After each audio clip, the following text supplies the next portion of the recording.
Alrighty, here we're back. Painting Galactic Armory Borderlands Mask, dry brushing, and more. Yeah, that's what we're going to end up doing.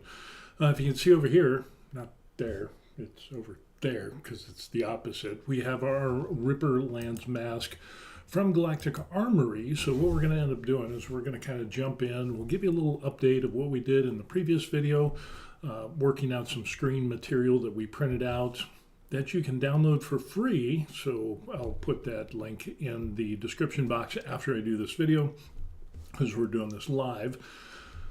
And with that, we're going to need a little bit of latte going on. George is back. Hey, George, how's it going? Yeah. What we're going to end up doing is taking a look at the Borderlands Mask, and we're doing a little bit of silver dry brushing. We're going to take a look at that Art Deco paint that we end up having. Excuse me. And we're going to see how that works with the mask that we got going on. So with that, for anybody else that's watching, welcome to The Varied Life. I'm Steve, the retired hobby tech guy, American expat in Korea. Yeah, living in Korea, living the dream, retired early, and got into 3D printing, miniature painting, resin printing, did some laser engraving, so kind of filling my life with some activities and getting into the creative side. So we're going to continue on with that. And with that, what we're going to end up doing is we're going to jump to the tabletop over there, and we're going to get into doing a little bit of painting on the Ripper mask. We'll show you what the previous one that you could find on printables. We'll give an update on the ice cream stuff that we talked about, but I'm going to have to move the microphone. So I'm going to show a transition video. It'll be a time lapse of the Ripper mask being printed out, and then that'll also give you time to like the video. So yeah, we're just going to go ahead and run with that. And there.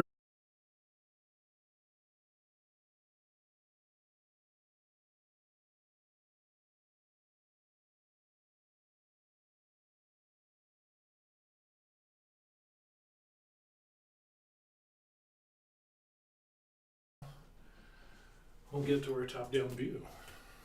Grab my coffee here. Actually, it's a salty caramel latte with some locally roasted beans that I got here in Korea. So we got that going on. We talked about our previous video that we ended up doing. Let me just get my tablet over here so I can read some comments. If I can ever get my... And no, we don't want that. We want that. I think that's the one that we want. Okay, so we're good. Terry Lay, he's here. Says, hey, Steve. Hey, Terry, how's it going? Good to see you. Excuse me. Pardon me. So anyway, here is the Ripper mask, and this turned out pretty good so far. So like I said, a little bit of a background on this. This is downloaded. This is from Galactic Armory on their Patreon. I printed it in one piece. They also have a version that you can print it in different pieces in case you have a smaller build area. We did the painting in tan with spray paint, so that took like a minute and a half. Then we taped it off, and we ended up doing the black, which is about another minute and a half. It turned out really good. And then we taped up the rest, and we ended up doing this brown for the straps, and that took a minute and a half. Funny, because the taping off took longer than painting everything all together. So, but with that said, what we ended up doing is we did save a lot of time compared to our previous Ripper mask, where we just spray painted the tan and then we hand painted everything else. So the black and all that. So this took approximately 4.5 hours of just painting, not waiting and drying and me getting, pulled away for other stuff. But this is the one from printables. So we did some cool stuff there. But yeah, we're saving a lot of time on this mask and the fact that we spray painted the majority of it, and we're getting into the painting thing. Now, the previous video we talked about this eye slit, and what we ended up doing is getting some of this. We printed out some of this material here, which is basically some infill pattern. This is, if you take a look at that, you can see we got the blue and we got the red, and this is a honeycomb infill with no top layers or no bottom layers. So that's how we're able to see the pattern of the infill. So I used the honeycomb, it works out really good, you can see through it, and we took these, and what we ended up doing is cutting out basically some visor inserts for this helmet. So I'm kind of debating on what color we should use. I'm going to use like that, the same color that we did before, the cobalt blue on the previous mask, because I really like the deepness and the purpleness of this. It just really perfect. So I have the choice of using the red or the blue, and so what we'll end up doing is showing you how this turned out. And I was pretty pleased with this. So there it is. That is what we end up having. And so with this, we can put this in here. And then, as I said before, what we could end up doing is printing out something like this, and we could have some like pupils on there. We'd still be able to see out, or what we could end up doing, that's the blue, which we could also spray paint this or airbrush this with the same cobalt blue for the stripe that we're going to use. Or we could end up using the red, and that red would contrast quite well. And we could even do something to where we could do something like that, and that turns out pretty nice. That's pretty striking. And you'd have the blue, which would be this color here, and then you'd have the red. And then maybe we could do kind of a similar thing, but just have, instead of red here, we could have that in blue. So you could have something like, here's a little piece there. We could have something, of course it would be a little bit bigger as far as the pupil, but that would be painted in the same color, you know, that. So anyway, that's what we ended up doing with that. So since we haven't made up our mind yet, we do know that we're going to do the stripe in the cobalt blue.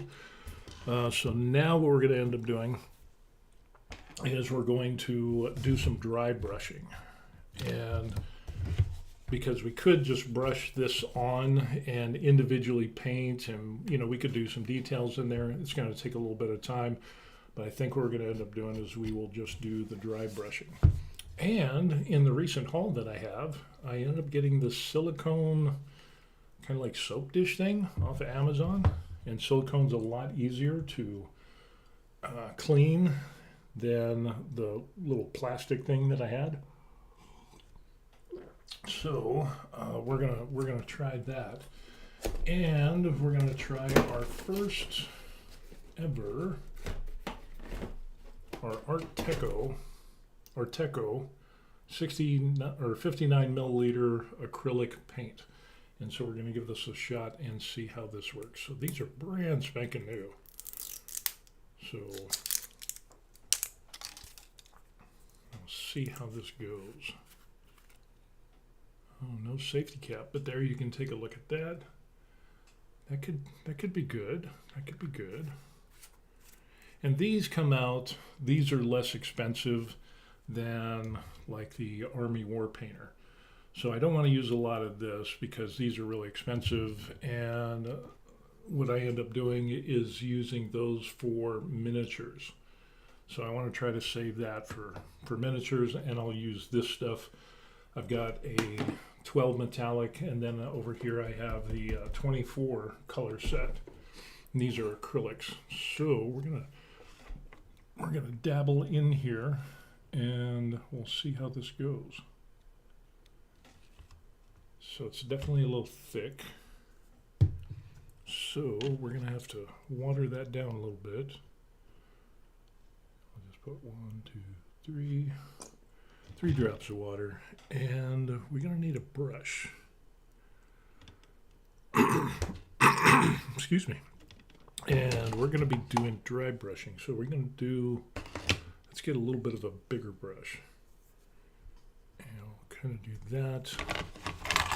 Get rid of this stuff here. And we'll go over, because we got our dry brush board. I'll just put a little bit of water on there. And then what we need to do is to mix that up. And so we're just going to do this and see how this works. See how well this mixes up, which is, I mean, I've tried some other paints, some cheaper paints that I got here in Korea, and like really cheap, like, you know, maybe $1.70 a tube for the paint, and it ends up it was really poor quality. And like I said, even though it was cheap, super poor quality, and I wasn't really impressed with it at all. Might be good for some kids stuff, but yeah, it just wasn't a really a cool thing there. So what we'll end up doing is we'll get our dry brush here and we'll kind of dab that in there. So we got about like that. And then we'll go over to our palette and we'll just kind of see how we get the majority off. And let's go ahead and we will just kind of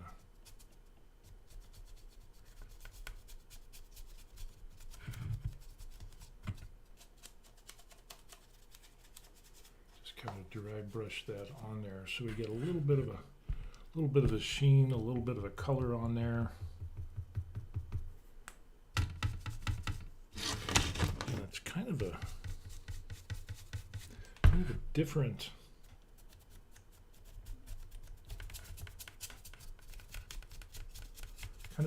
color scheme than the silver that I used before.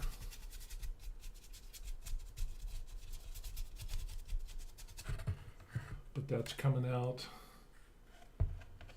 It's not bad, actually. I mean, it's no lead belcher. And for those of you who know me, I love my lead belcher. So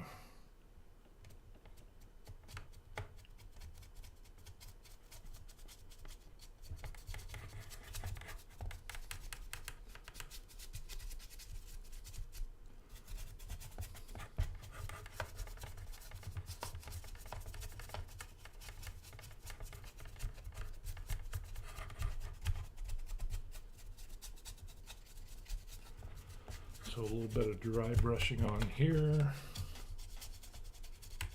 highlighting those edges.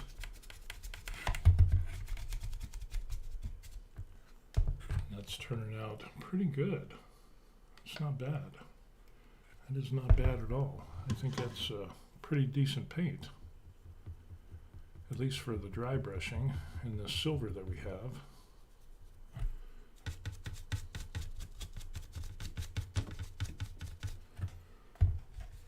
So let's just continue on.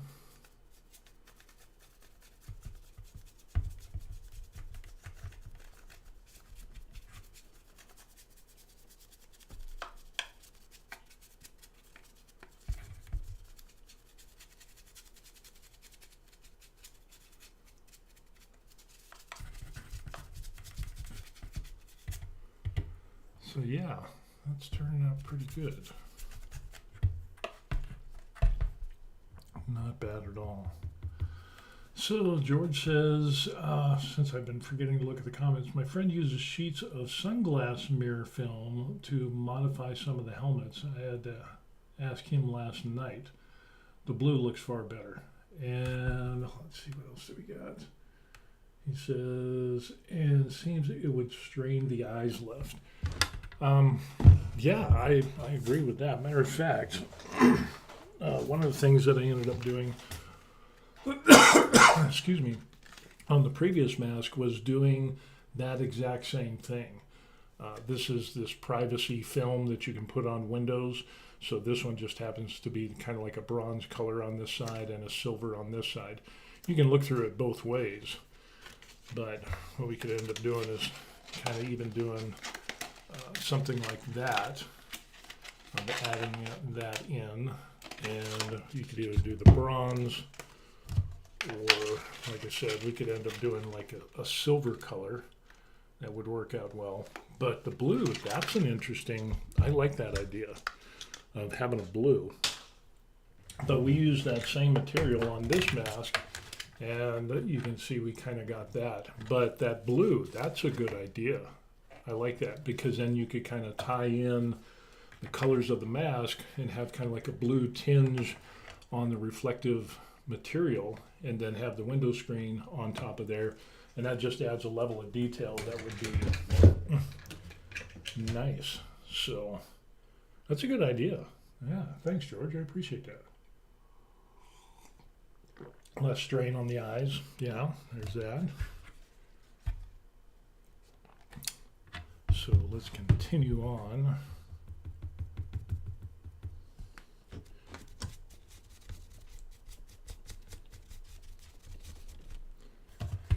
And let's see.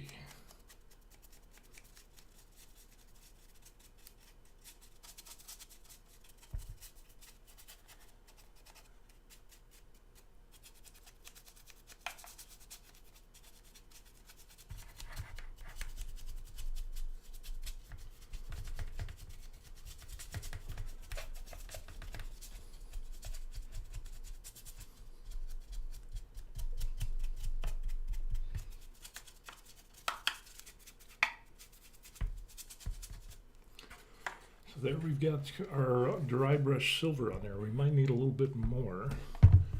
I think we can just get the rest of this on here. And I think we should be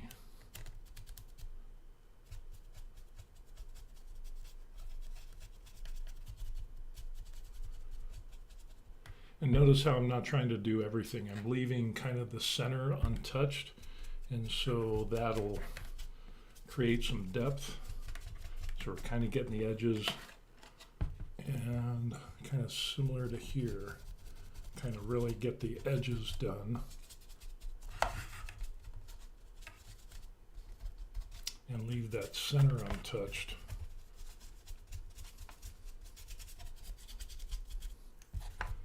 And there.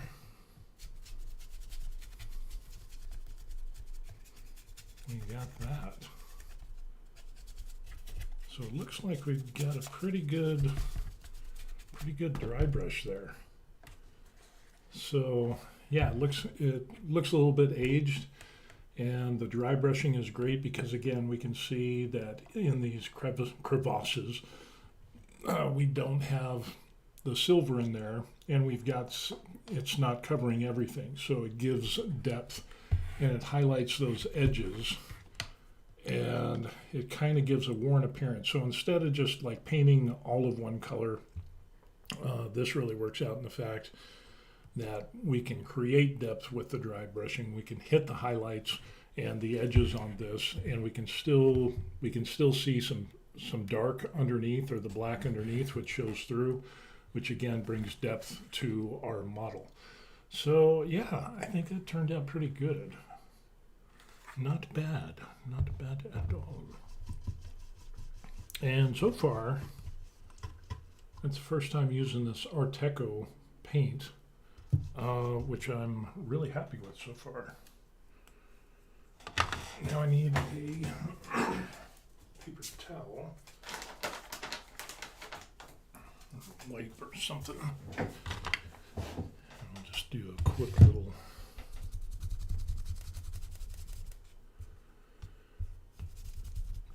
cleaning of our brush. So But yeah, I'm digging that. That paint seems to be, at least the silver anyway, seems to have it's really fine for the paint. It's not really like granular or heavy or kind of like some cheaper paints. So this seems to be pretty good. I like it. So far. So we'll leave that as a caveat and clean our brush here real quick.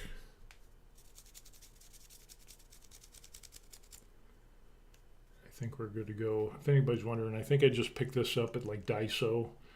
It's a cheap little makeup brush. So that worked out well. So we're good to go. Alrighty. So now the question is, what are we going to do next? I could go back and do the silver on like the rivets, and we can see how that turns out, and on these spikes here. So let's go ahead and try that. This is kind of it's kind of got like a bluish tinge. I don't know if you can see that in the video, but it's not like a silver. It's silver, but it's almost like it has like a blue titanium type of thing going on. And let's just try this and we'll see what happens. I'll just do a little bit. And again, we're going to have to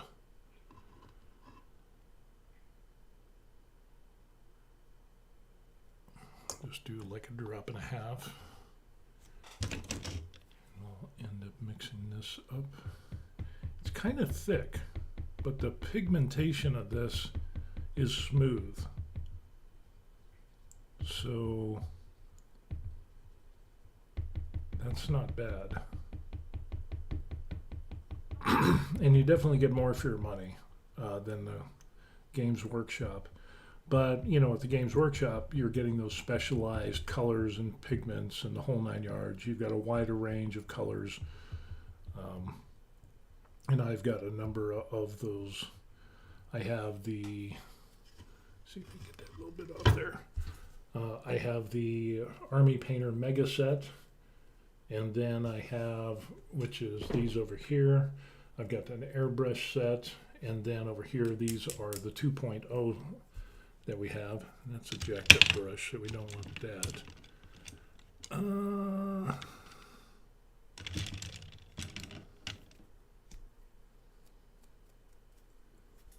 Try this. Yeah, let's see how this goes. And to get some contrast, let's go ahead and we'll try a spike. And or we can end up just doing a little test thing here. So that's what that silver is going to look like. It seems okay. It's a bright silver, that's for sure. So let's just go ahead and we'll load this thing up.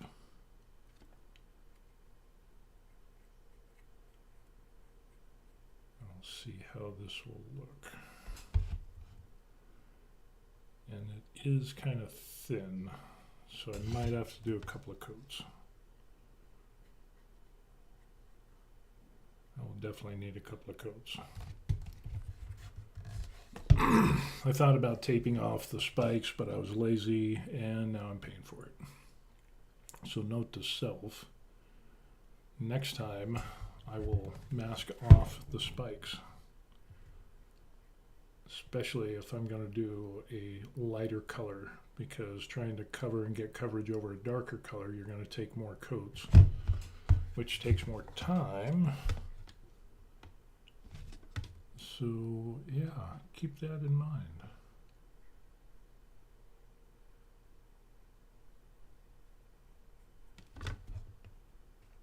That is a bright silver, that's for sure. Let's try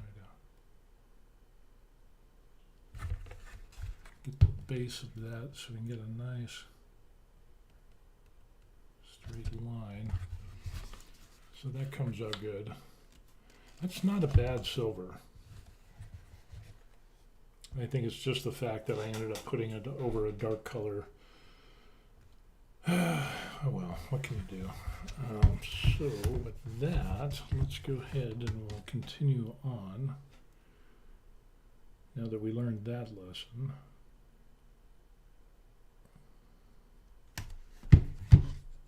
And I think what I'll do is I'll do this bottom here.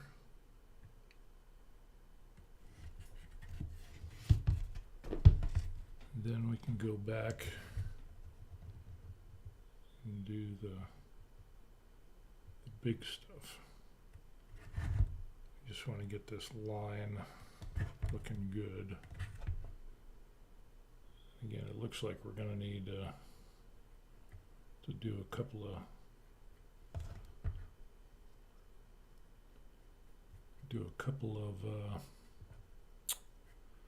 coats on this, but not bad. And again, this is going to be distressed anyway, so even though this is a bright, light colored silver, we can go back and it's getting good coverage considering, but we can always go back and then we can distress it and kind of make that pop. So there we have it.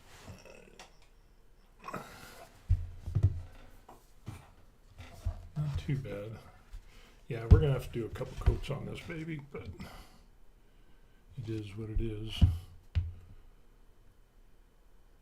And with this, if you notice this, it's a little shiny. And some of these areas here, what I ended up doing is because it was messed up, I used some UV resin to fill in the imperfections of that overhang, to thin, or not thin that out, but to smooth that out.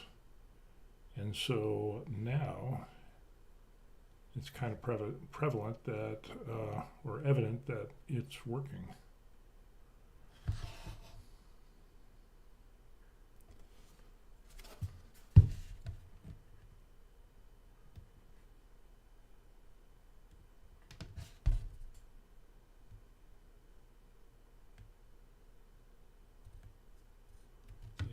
We're definitely going to need a couple coats, but that's okay. Just do a quick base coat on this. And I did prime this, by the way, in case anybody's wondering. I printed it at a 0.16 layer height, which really smoothed out the imperfections. And even though it takes longer to print, we get less layer lines. And you can actually see some of the layer lines. There's not so much here or here, but I don't know if you can see it, but there's some kind of going along here. So with the primer that I used, I did a couple of coats and then I sanded, just minimal sanding, but just wanted to see how that came out. But I wasn't too concerned with it because you know, we're going to distress it like we did the other one, and you can't even see the layer lines in the other one. So that is not a big concern. So let's try doing the rivet here.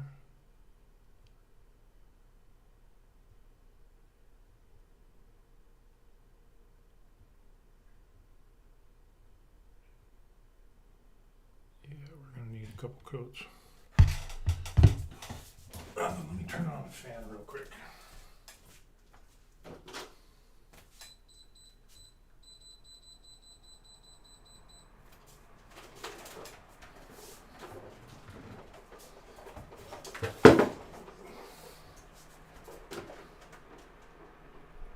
There we go.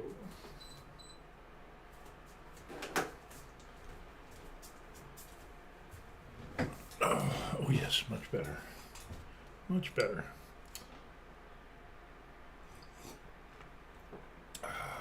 Good. Excuse me.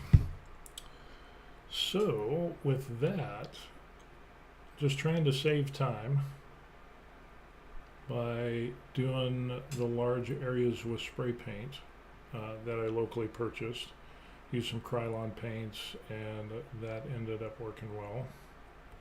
Definitely saving time on that end. And actually, I posted some pictures on Facebook of this print and my other helmets as well.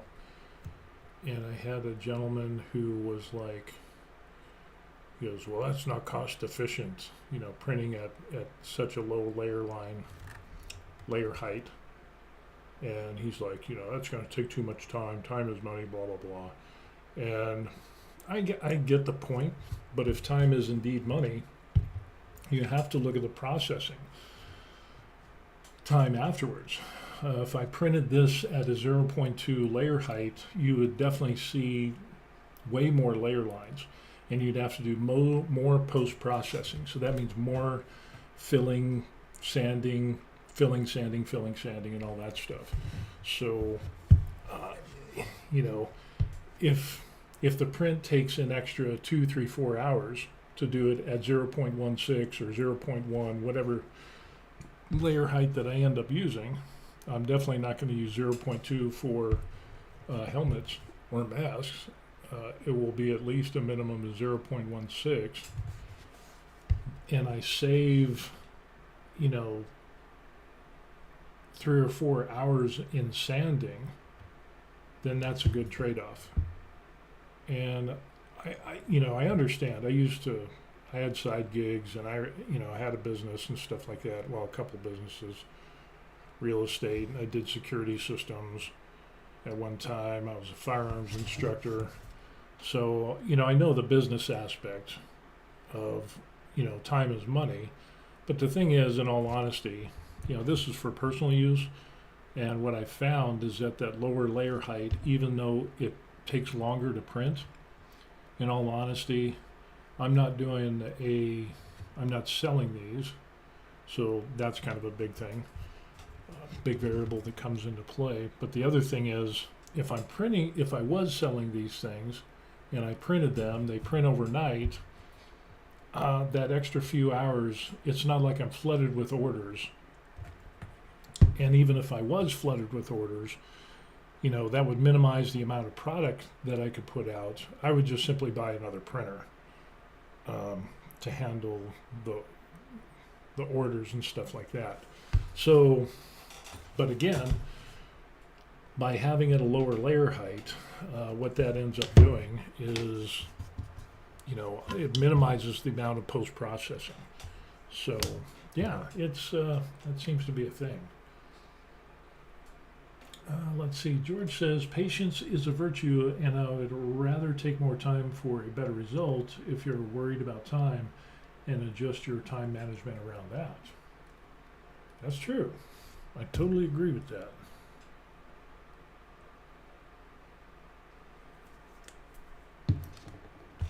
And again, all you have to do is look on YouTube, and you can see videos of people that, are processing helmets, and it ends up that it's just like at the 0.2 layer height, and we'll do 2 drops. And you see they go back and forth with the sanding and the post-processing and the other sanding and different types of grits and stuff like that. Well, if you use a smaller layer height, what you end up doing is you minimize the amount of post-processing, which means you do less sanding, which means you use less consumables, less filler is what it comes into. So all of those things, there's a cost savings that comes into play. So it's not just the variable isn't just time, where time is money. Yes, it is, but then you have these other considerations that come into play. So, yeah, think about that. That's definitely something you need to look into. So,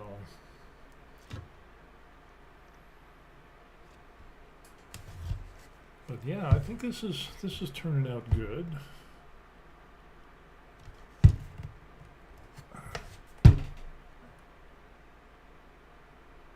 And again, if that's what you want to do, I mean, that's totally fine. I'm not against it. I'm not saying that's wrong. It's right. I understand that. But you have to look at all the different variables.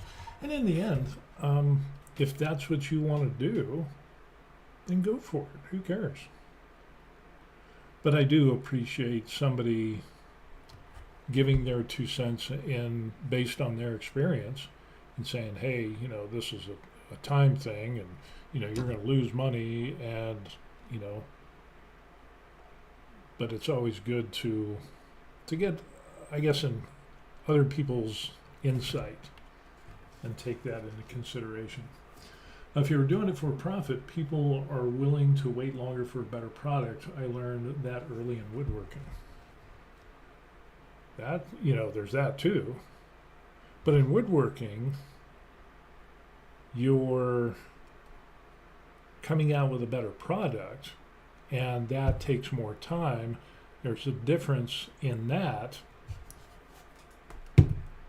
or it's kind of, actually I would say it's kind of similar, because with 3D printing, to get better quality, it's going to take a little bit more time, but overall, with the post-processing, it's going to take less overall time, but I'm still going to get a high-quality product.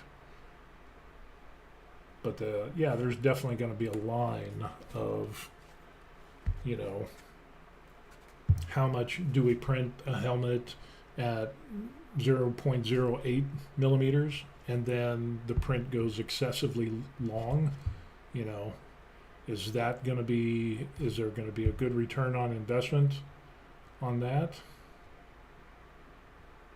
Or, you know, there's going to be that line of where it's too much, too long.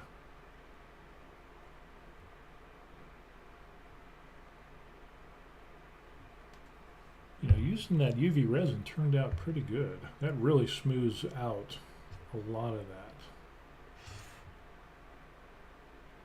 That is definitely a viable option. So I'm digging that. And I think I'm going to do more of that. Yeah, I thickened up the paint a little bit, so we're getting a little bit better coverage. But yeah, that UV resin and using that to smooth everything out, that works really well. So we're gonna have to do maybe a couple coats on this, but this is turning out pretty good. I like it. I like it. I like it.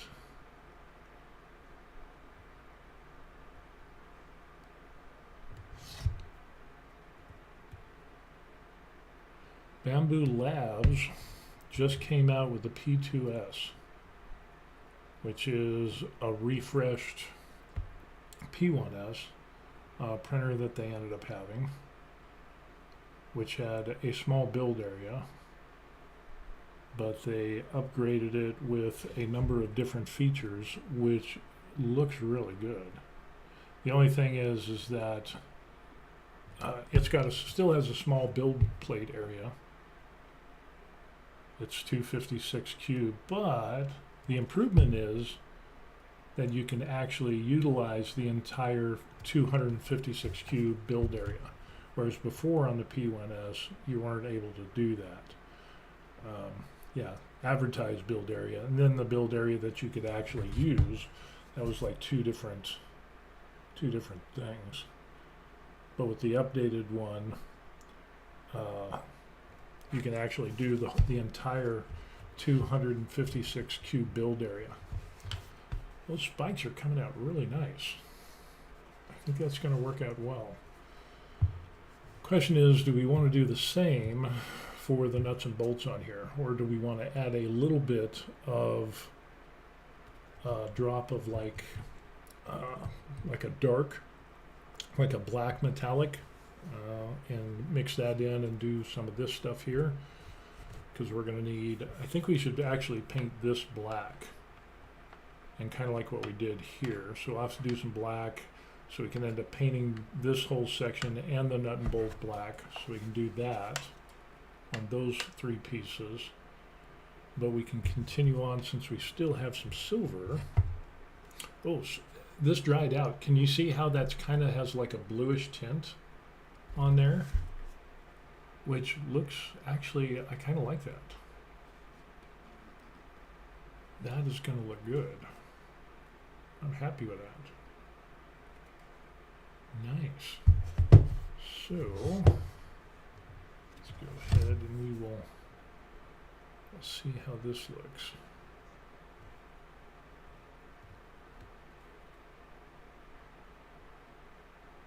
Again, we're going to need a couple coats on this, which isn't going to be too bad. But I'm going to make up a word here. Does the metallicness of this paint, how does it look? I mean, that's a bright silver. We're going to have to do a couple coats.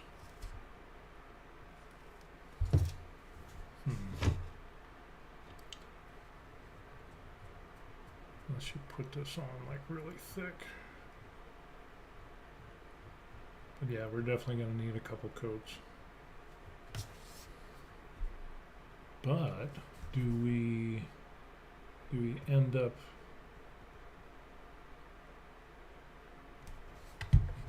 adding some darker color metallic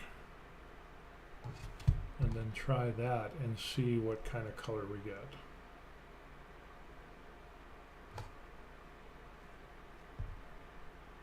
Which that could be an interesting combination. I wonder if we've got a darker metallic that we can use.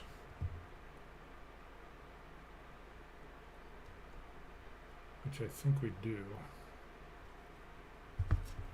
That's not too bad. Let's take a look. We've got a pearl black, we've got silver, I think, and so yellow, orange, kind of a peach purple, bright red, purple, bright blue, kind of a green, a gold, a bronze, pearl white, silver, and black. So I think we have the pearl black. And so what we can end up is trying out the pearl black.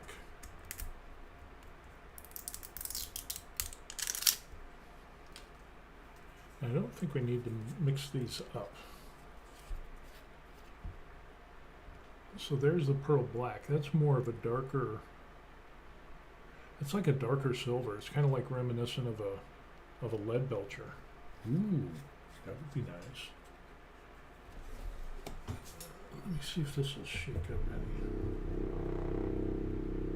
Use my little paint shaker.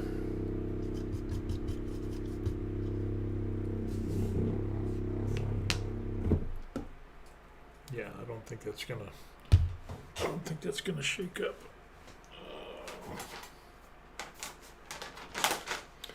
We're just gonna have to deal with it.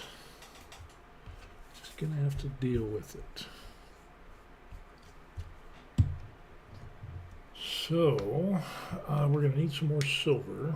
So we'll do some silver. That's a lot of silver. And we're going to need water. So we'll do 1, 2.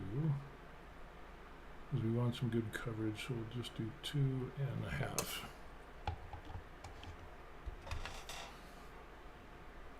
see if we can get this.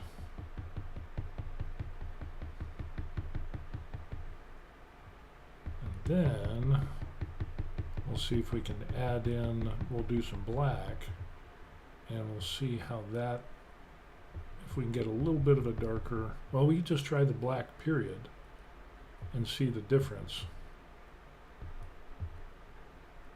And then if we need to mix it, we can always do that.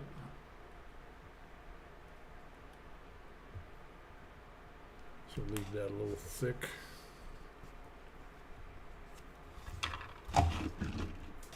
And then now we'll I'll take the black pearl. The black pearl. If you know that reference.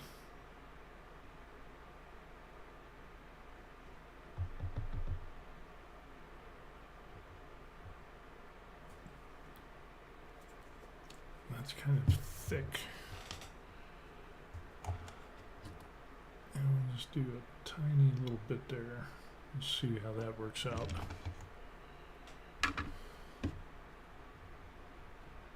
As we know, we're going to get some good coverage on that because it's a darker color. But the metallic is what I'm kind of interested in. Probably one of my favorite colors is lead belcher. So from Citadel Paints, the Games Workshop people that are dead to me. They've been suing their they've been suing people, content creators and so on and so forth, basically the people that are making models and things like that and cosplay items, and yeah, it's just, it'd be like Star Wars suing fans for making cosplay and you know, their own stories and so on and so forth. So I'm just really against Games Workshop now. So alrighty, let's see how this goes. So let's just do a little test piece, and wow, that is more like a lead belcher. Look at that. This could be the new lead belcher. Interesting. Interesting. I think what I'll end up doing is I'll do this piece in black, and then I could even do this whole thing in black, in regular black paint, and then I could go back and dry brush it with the silver, which would still work. George says, I don't think I'll print that ship. Probably print the USS Texas after Christmas. Games Workshop has lost their minds. I think they have. They've gone super corporate. Let's see how this looks on this here. Okay, that could be doable. This is kind of like a darker silver, which this could work. So George, in that the USS Texas, is that going to be big? Is that going to be a big print or medium-sized print? Kind of, what do you? Is it going to be the whole thing, or is it going to be like a cross section? Fill us in on the details. Yeah, this isn't so much a black. This is more like a dark silver, metallic color.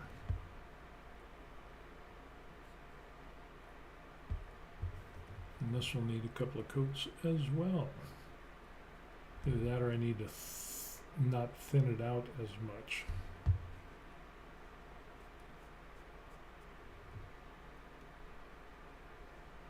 Yeah. So we kind of got that. Which that isn't bad. That's doable.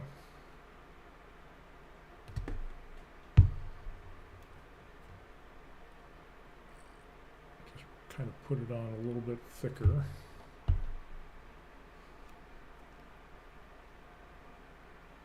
I've seen some, George talking about the USS Texas. I've seen some models where people 3D print ships and stuff like that, and then they put motors and do remote control and actually, you know, end up sailing them in you know, like lakes or ponds, stuff like that. And that's pretty wild. Not like super fast. I mean, you could do the super fast jet boats and stuff like that, but I've seen like, especially in Japan, like aircraft carriers and that were printed out, and they sail them on to ponds and in parks and stuff like that. So there's that color. I think that'll work because that kind of ties in. We kind of get a similar color to this. It's a little bit off and it's different. So, which I think will be good because it'll create, instead of just saying, okay, yeah, that's gray, that's black, that's silver, we're getting different shades. And so we kind of get this kind of a blue titanium look with that dry brushing with the silver that we got over the black that looks really good. And then we can kind of get a similar thing with the pearl black on these. And then we'll have, I think we'll just do these in black and then we'll dry brush those with the silver. But we can get some different colors in here to make it a little bit more interesting. All kinds of stuff going on. I got too much stuff on my desk.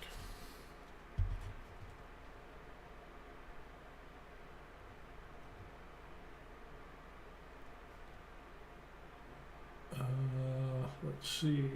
George says, I don't want to do that. Not sure yet how big, however. I do want to go for a white fleet configuration. Well, cool. Whenever you get started on that, or if you've done some previous prints on ships and stuff like that, send me an email, and yeah, we could post that and show everybody what you're doing. And I think that'd be kind of cool. I would like to see it anyway.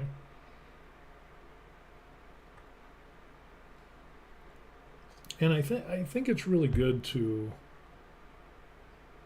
share what you do. And then the other cool thing, like when I first started painting, I didn't really want to, but I did pictures and I posted them anyway. And the cool thing is it's great for gauging your process and your progress of where you started out, and then later you look back and you can see how you improved. And that's kind of a really good tool, is to take pictures. And I kind of do that with, I used to do that with students when I would do train people. And I was always like, oh, you got to take pictures. And of course, when somebody first starts working out, they don't want pictures of their body. They're like, oh, I'm ugly, I'm fat, I'm whatever, And it's like, no, you got to. Pictures are a great way to really highlight and show where you were, where you started, and then when you compare that to the end picture, it ends up being great. You can really see the before and after. So I kind of recommend that stuff. That's why I kind of like doing this 3D printing and painting stuff, because you can kind of document your journey. And it's funny because you'll see some stuff and you'll be like, oh, well, that looks really good. And then you do more painting and you learn some more tips and tricks. And then later you look back and you're like, hell yeah, that first picture was like, could have been so much better. And it became so much better later on. Still going to need a little bit more black.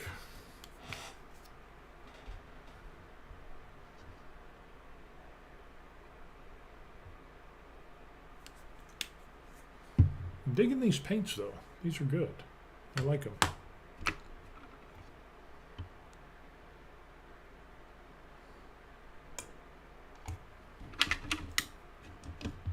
They are good. Pearl black, which is more like a lead belcher color, honestly, from Citadel. And where is my lead belcher? So you can kind of see it's almost the same.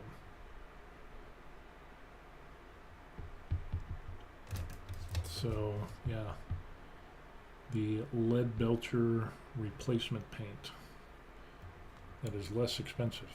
So I'm digging that.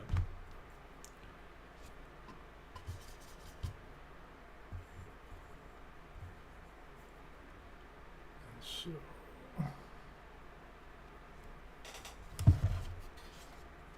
back to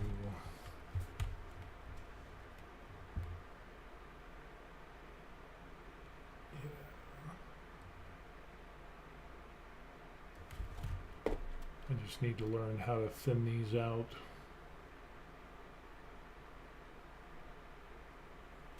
There's always little things you need to learn how to do.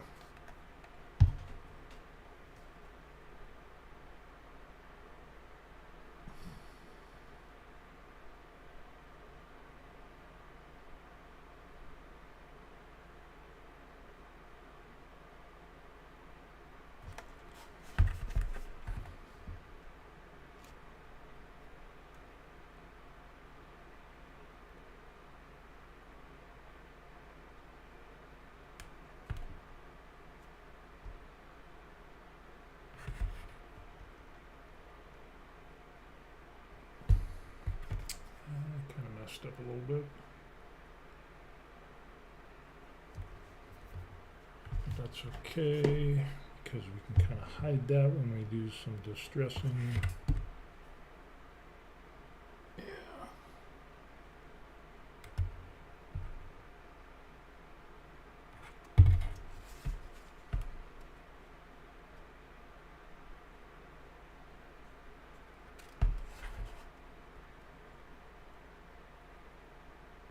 Well, and we got some good news. The weather's getting definitely cooler here in Korea, so that's always a bonus. For those of you who don't know, I'm not a real hot and humid type of guy, so I like the cooler weather. So it's getting cooler, and eventually it'll end up being super cold here in Korea.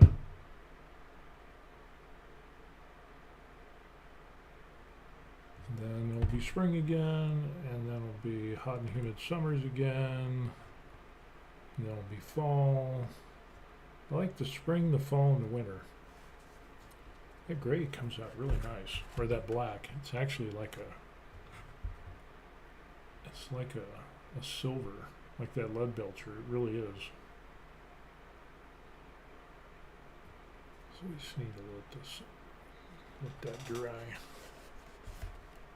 And actually, the coverage is pretty good too. So not bad.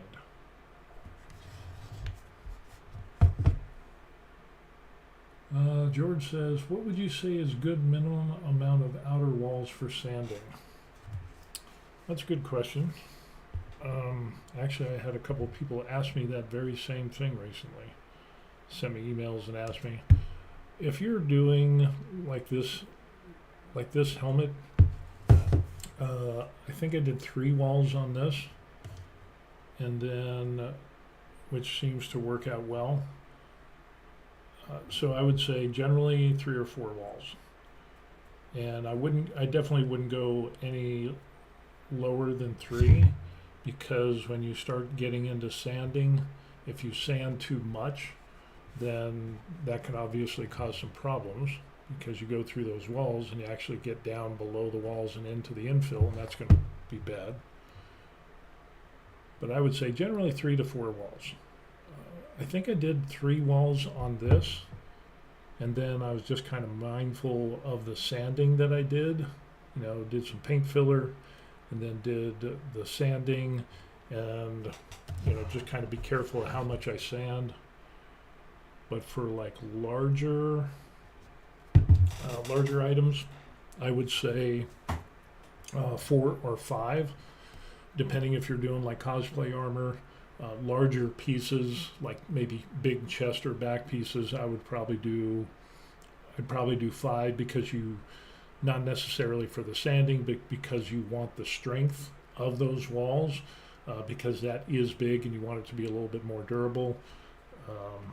Infill would probably, like the infill on this is I think 7%. I would even go down to 5% on like this mask, and I wouldn't have any problems. This is really solid. And the same thing on this Ripper mask. I think it was a 7% infill, but I'm pretty sure I'd definitely be able to go to 5%. But for big chest armor pieces, your infill percentage, I've seen people do 20 or 15, 20%, and that should work out well for you. So, yeah, really look at that. I think kind of funny how this color here is almost the same as what we get with our silver dry brush over black. But that has turned out pretty good. Oh, we got to do our little stripe down the center there. So let's do that.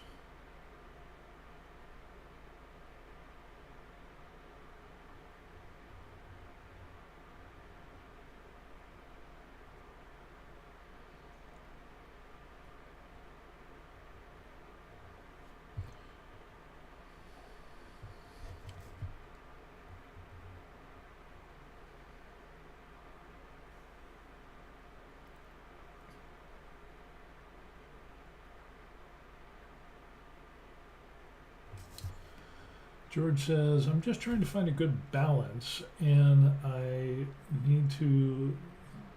still need to this, and thank you for any advice. I'm still new.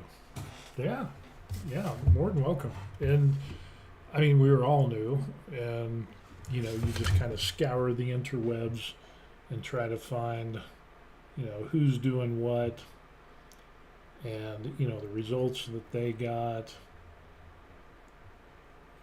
And really, you can narrow it down, and that's kind of what everybody else does. But based on my experience of doing the few helmets that I've done and everything, matter of fact, I saw an older video that was telling you to do like 20% infill for a helmet, and it's just really, that's just too much overkill. That's just a waste of filament, in my opinion. So, yeah. But yeah, it's this is turning out good. Turned out good. I like that.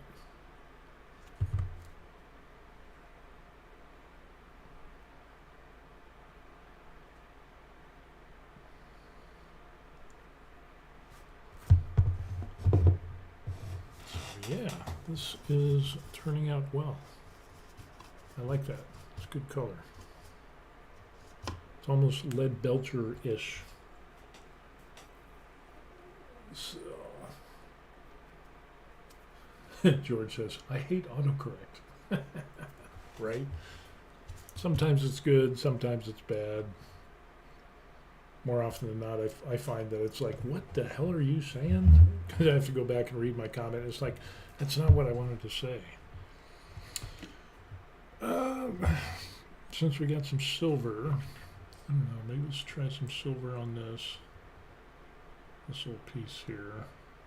And this little edge vent thing.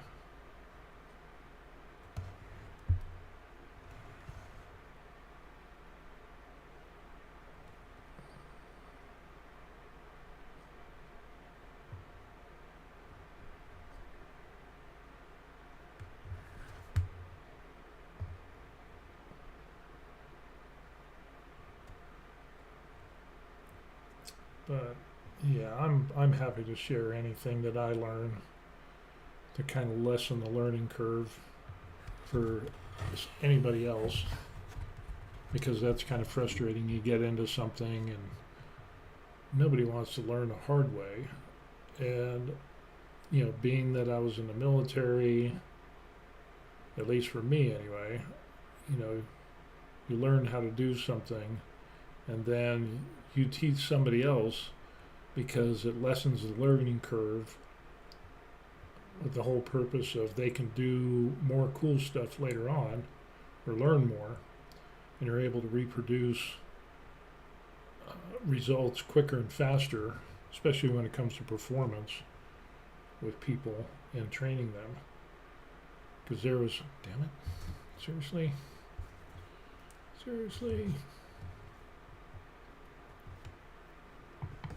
I cleaned it nice. But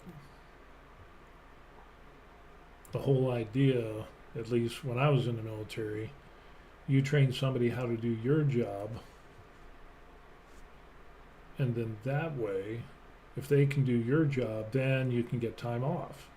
And then the other bonus for that is not solely for that, but that you're preparing them to be a good leader. Eventually they got to get promoted and they're going to, step into a leadership role and stuff like that. So that kind of continued on with me afterwards. So my life has pretty much been full of teaching and training and instructing. And I think it went a little bit too much, but I'll just kind of deal with that.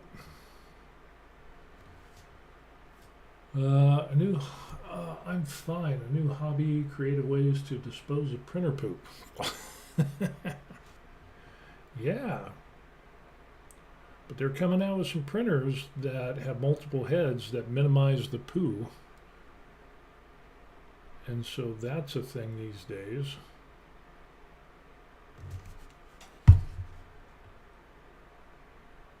And then, like I said, the Bamboo is coming out with their P1S, which is a refresh of the P1S. And it's got some really good capabilities. It just has that smaller build plate area, but I think the price on that by itself was like $550. And then, that could be good. We're going to have to muddy that up a little bit as we do with the rest of the mask. But, yeah, it's definitely something that, what was I talking about, the P2S, it still has a smaller build area. And then Bamboo is supposed to come out with a multi-head system that will minimize the poo that comes with multi-material printing. So if you have like 5 heads or whatever, then each head has its own hot end, has its own filament. Then you don't have to waste time by using one head, purging, extracting, doing that, loading the new filament, purging, and that whole process, which eats a lot of time. So,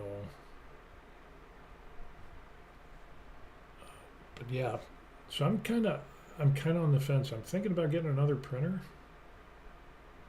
but then again, I don't know if I do cosplay armor, I'm definitely want to get another printer.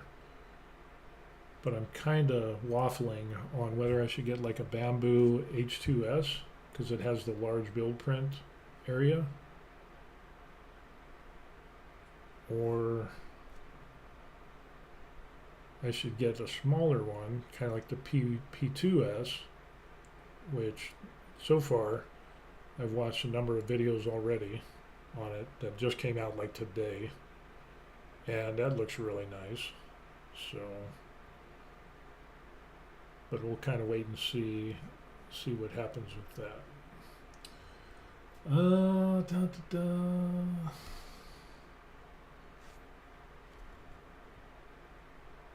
So yeah,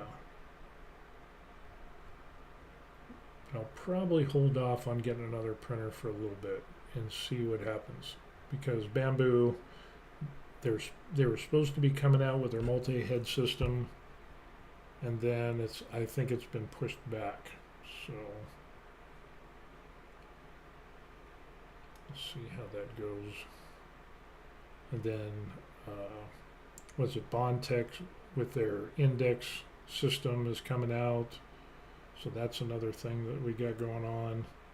If you're into that multi-material system printing, doing multiple colors and so on and so forth, that's pretty nice. I like that black color. Again, it's a lot of silver within that black, but it highlights, with the light and everything, it really catches the light really well. So it's just not like a flat black. And I think we're coming out pretty good. Yeah, we're definitely going to have to distress these vents. That's really a lot of silver. So not bad. Not bad at all. Try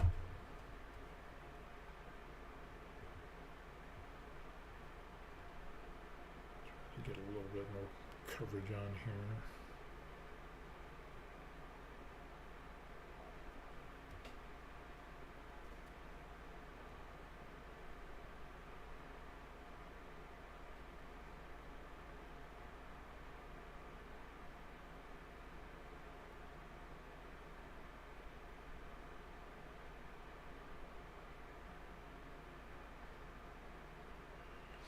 But the cool thing is with like the multi-material printers, if you're not a good painter, the multi-material systems, you know, you don't need to be a good painter. I mean, there's some, you know, if you can get like 16 colors on a printer to print out with their multi-material system,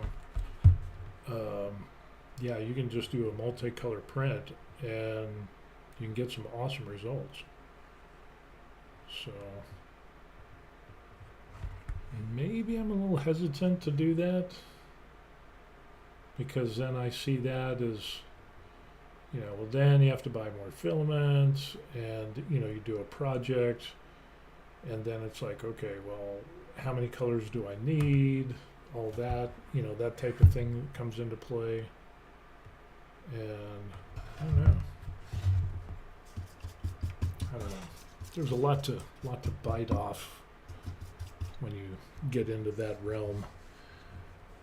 So yeah, this has turned out pretty good. I think this is doing well. Getting some good results, ladies and gentlemen.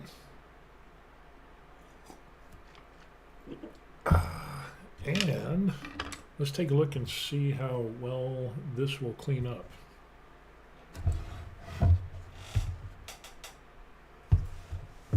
There it is. So we'll just kind of get her.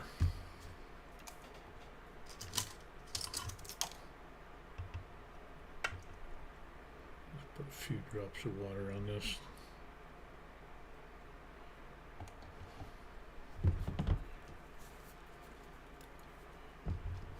Here is the test to see how well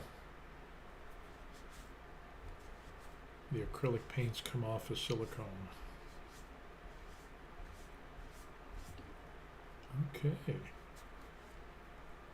need a little bit more water. Oh yeah, look at that.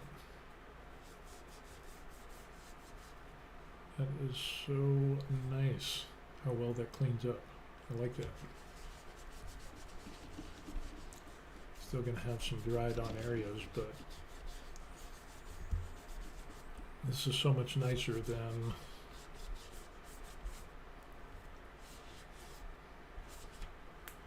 just with the plastic where it gets hard and hard to get off the paint and everything. That was a good call. I like that. 2 points. Okay, so we know that this stuff is good for these paints. Silver really comes out bright and silvery, so that's good to know. The black is more like a silver, kind of like a titanium dark silver, which I'm digging.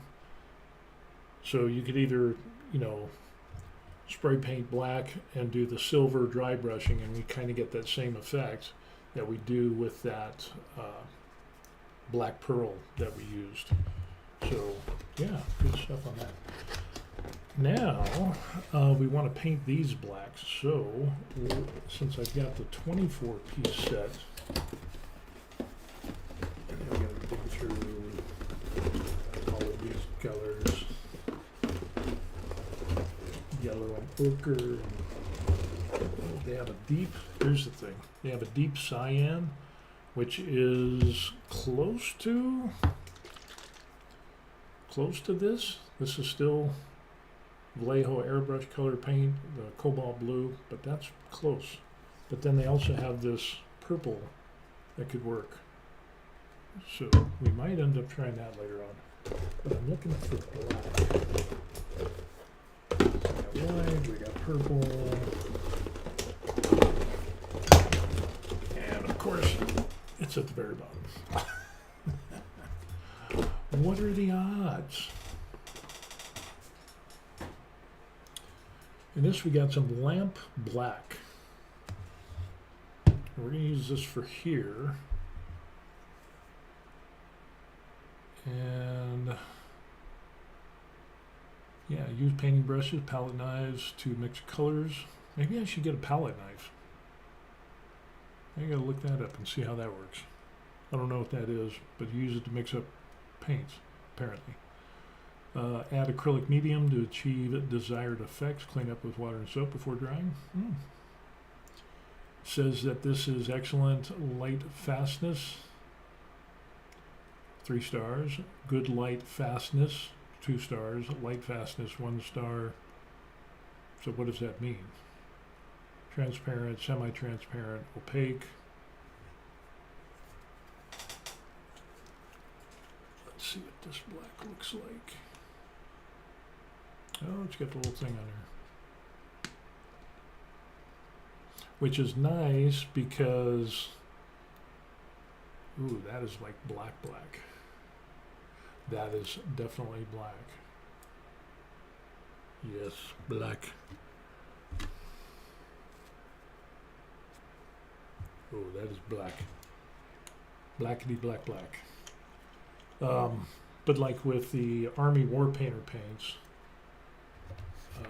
you know, that sometimes the caps are not on and they don't have like that safety seal on there, and so some people have complained that their paints have, you know, the caps come off or whatever. So let's see. We're going to paint these black, and then we'll just dry brush with some silver onto these areas. So we'll just do a little bit of, and we got 3 of those.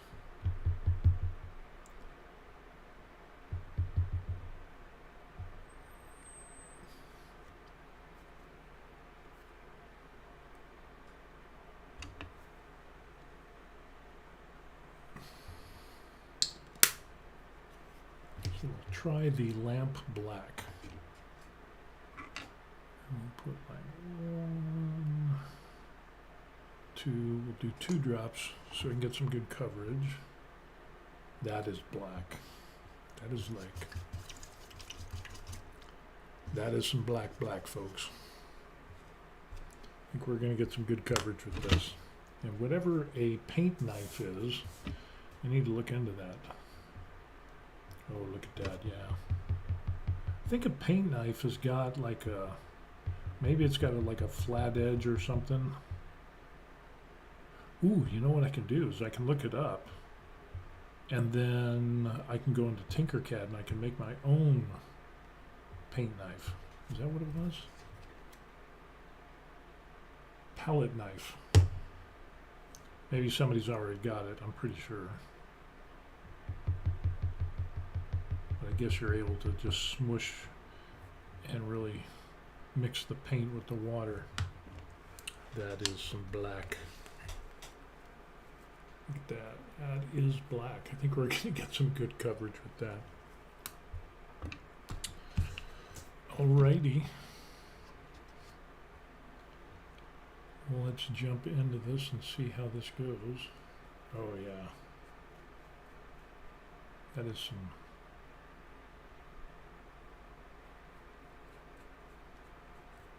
That is going to give some good coverage. Look at that. Nice.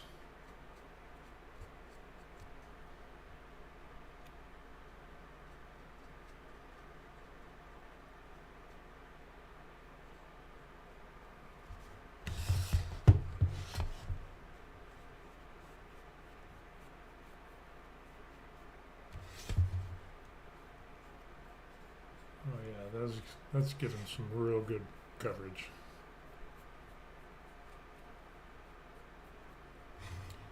Nice. And now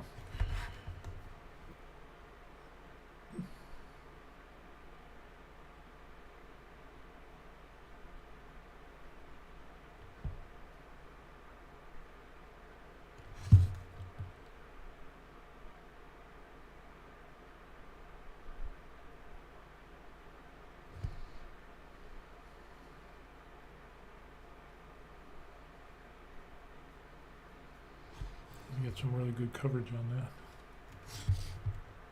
George says it looks great. Yeah, it's coming along really nice. I like that.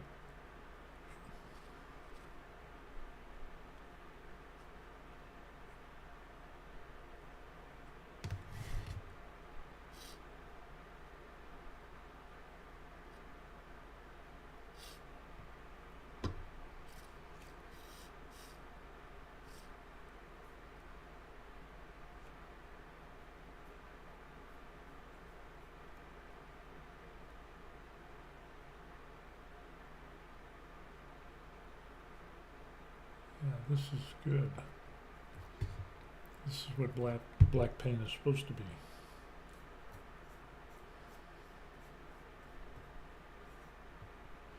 Some good coverage.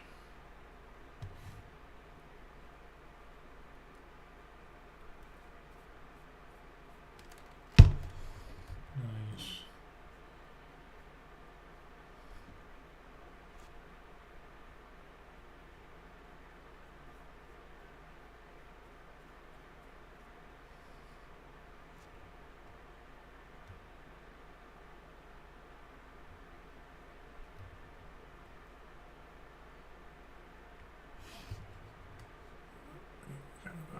Just kind of fix that little thing that we had there. A little bit of a problem.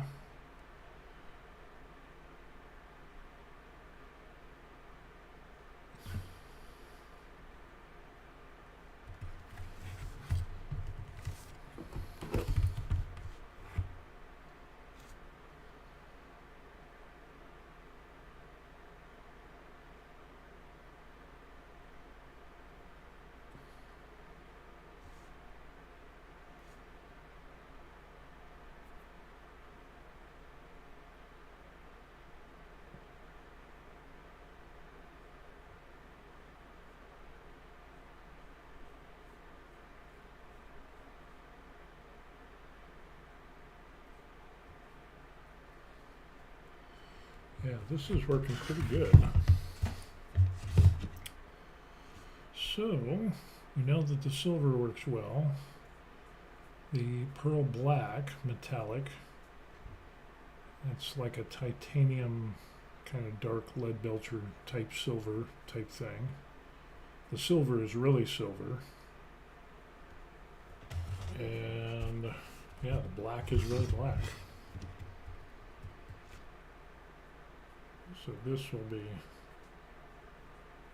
and we'll still get this thing, we'll dry brush it with the silver so we can highlight some of the edges and stuff like that, and we'll still kind of get that similar kind of like blue titanium-ish color that will match on the front of the mask.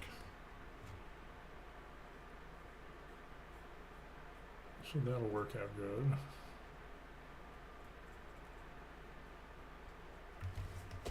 Yeah, that's black. Without a doubt, that is black. Got some good coverage on that. I'm going to say that's good. We're not going to need a second coat on that. So I need to practice more, obviously, on my dilution skills.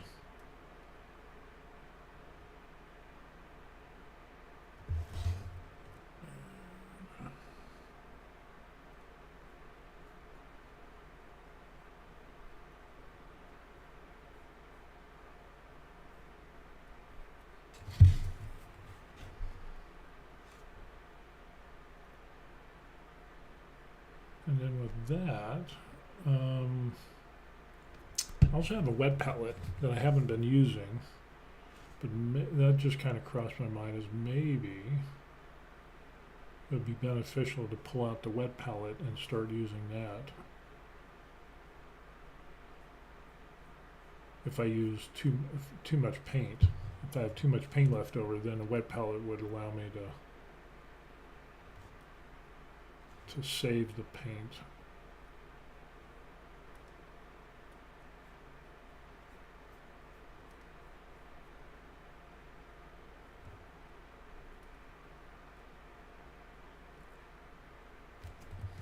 Okay, nice.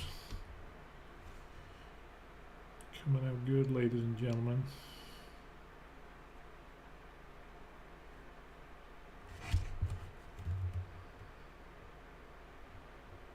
once this is done, once we get the whole helmet done, we'll kind of do the same thing as we did with the other Borderlands mask. We'll do a shiny UV coating varnish on it, and that will seal in all this colorful goodness.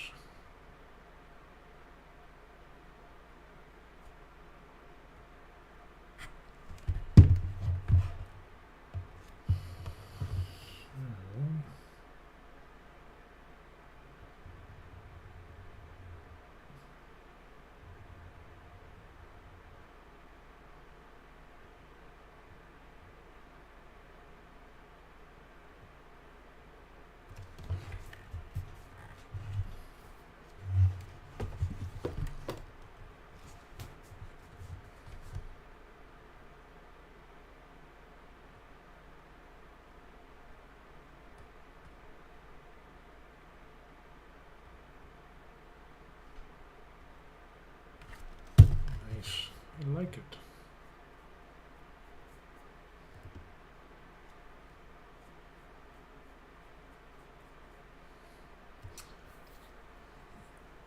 Let's see, what else do we got? In case anybody's interested, it is 8:22 in the morning here in Korea. Cooler days are upon us, which is nice. We're actually going to go up to, in a few days, well, today's like what, 14th, 15th? Yeah, it's 15th today. And we're going to go up to Gangneung and Soraksan, which is a big mountain range here in Korea. So the leaves will be changing and everything, so that'll be a little trip we're going to take. We're going to get an Airbnb for a couple of days. We'll do that. And it's going to be like a little birthday trip.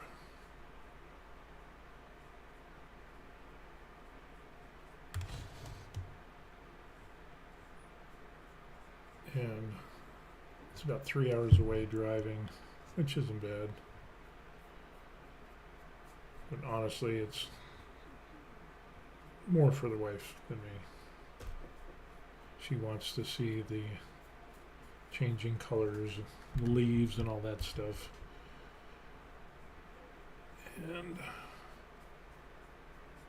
it's like, for your birthday, we can go see the changing colors in the mountains and stuff like that, which I enjoy, but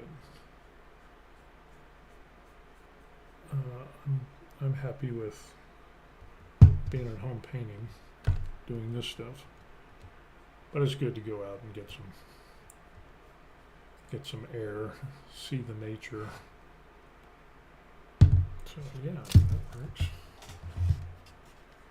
I'll continue on to this side.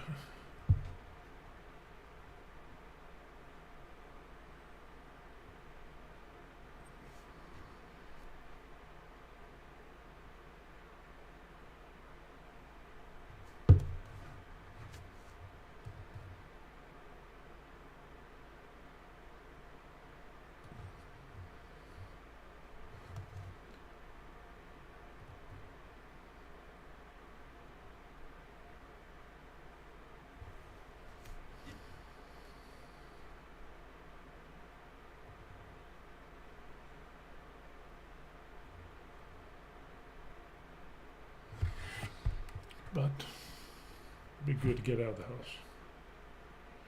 We just recently got back from Vietnam. We did a trip there, a little hot and humid in Hanoi. I still have all the video coverage of that, and I've been remiss to get all the little video clips that I took and put it into a video. Right now all that stuff is just on my phone.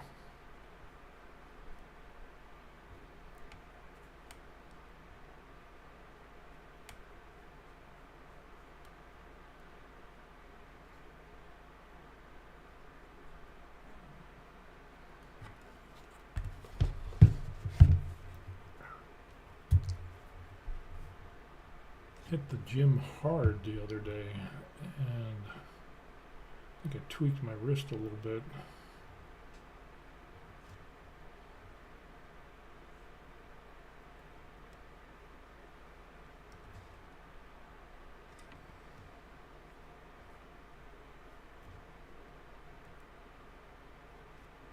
I wonder if we can add in a little bit of water and try to. We're going to need some more black anyway.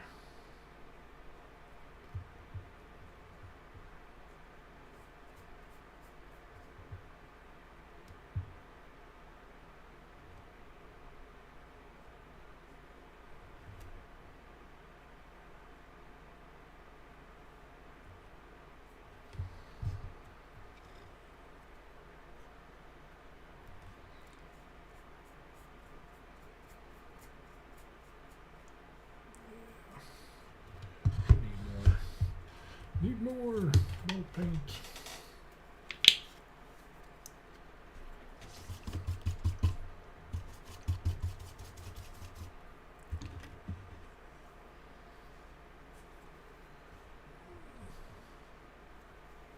Wow, that is, get back in there. That is a lot of paint. Probably more than what I wanted to do. Oh well. I got some other black areas that I can paint. Just didn't need this much. I think that palette knife is, if I'm not mistaken, I want to say it looks like a trowel. Like a masonry trowel, and then use it to smush the paint down onto the palette and mix the colors. If I remember correctly, it'll help mix this up a little bit better. So let's continue on with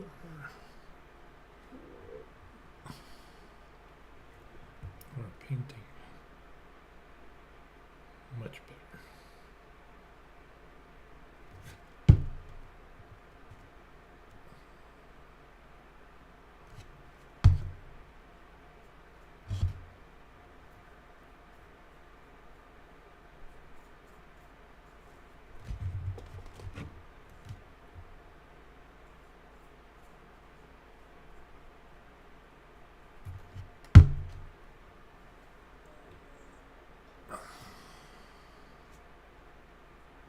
George says it's cold. Korea's going to get pretty cold. It is going to get miserably cold. But I'd rather deal with the cold than the heat and humidity.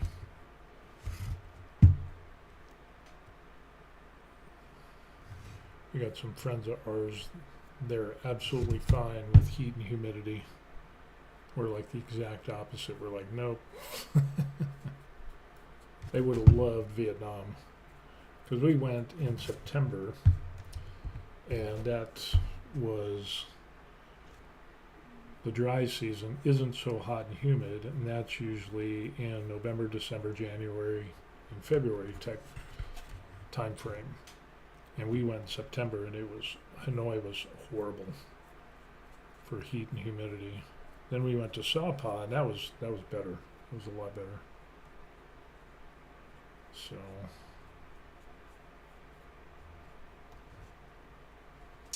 Okay, so we got that up. As I was putting it on the table, dry the paint off. And then we got this back little piece that we got to do. Which, this is interesting, because I think I will do this area in black. But then we'll do some silver around there. So I think we'll just kind of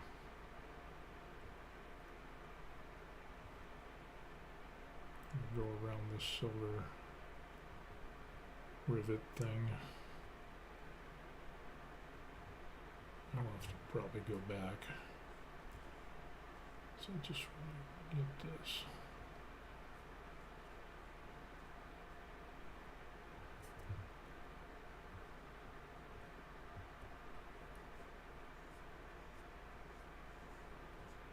So we'll do kind of the titanium, do the silver highlighting on this, or you just use that black pearl. And then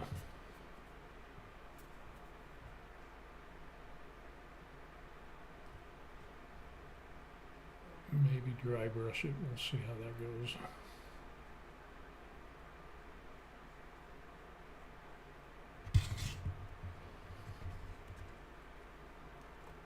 Of course, I'm scratching at the front of the mask.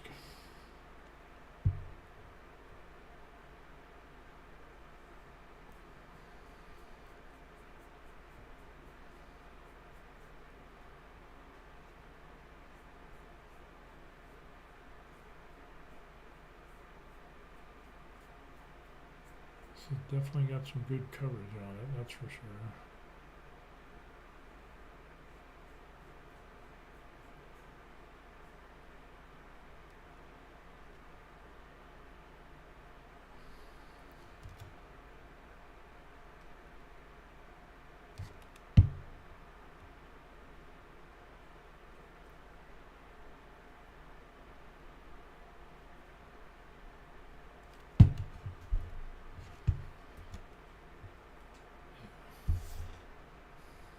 Touching the other black thing that I painted.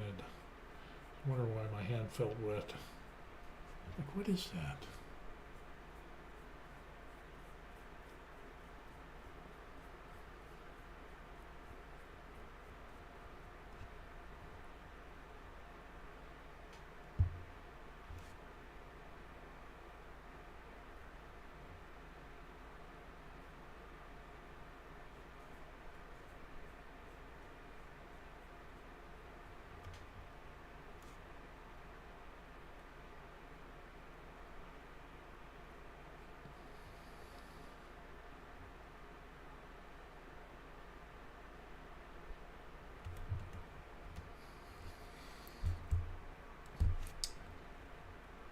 We're getting there, folks. We're getting there.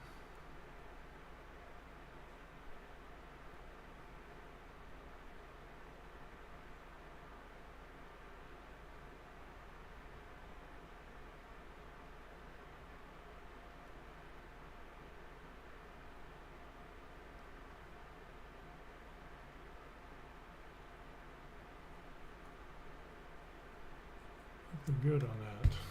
So, let's see if we get any places that I missed, which there always seems to be. Just little touch-ups, especially where I touched the model after I painted it. A little paint off, imagine that.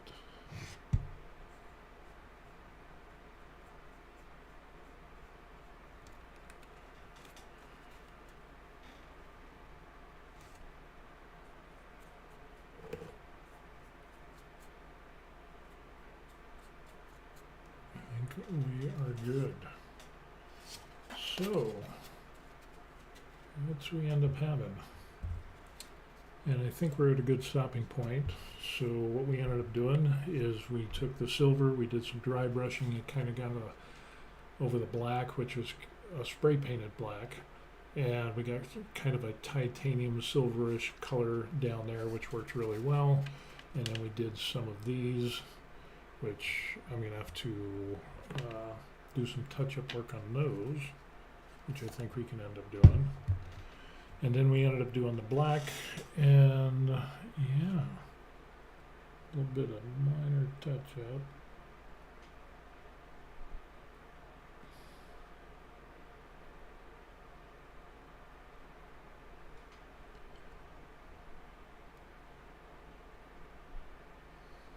So I think we can come in there with a little bit of silver, and we'll touch up these pieces here. So now that we got the black in there, and the black is done deal, there's a pretty pretty good coverage for that black.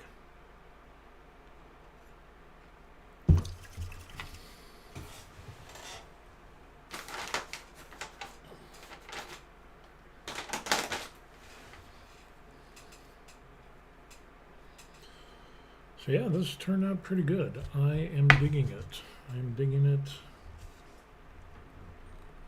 The Art Deco paints that we ended up getting, they are good. I'm liking them. I don't need black anymore, so I'm kind of clean that up a little bit. That is black.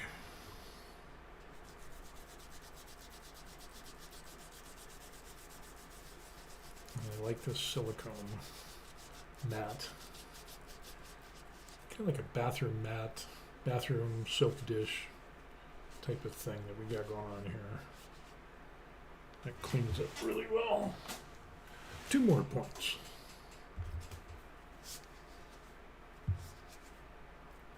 Cleans up fairly easy. Not bad. Alrighty. We do a little bit of touch up with the silver.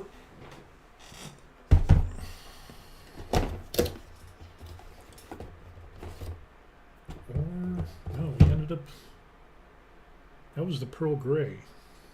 That is what we wanted. The pearl black. We used the pearl black, so we're going to go back and do just a tiny bit, just to kind of get those areas there. And we'll just do a drop.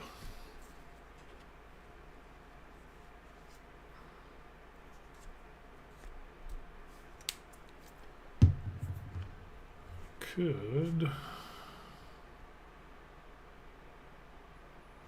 just do this thick. See how this works out.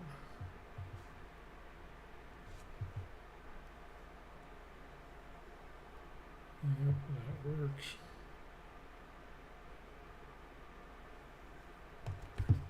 Nice.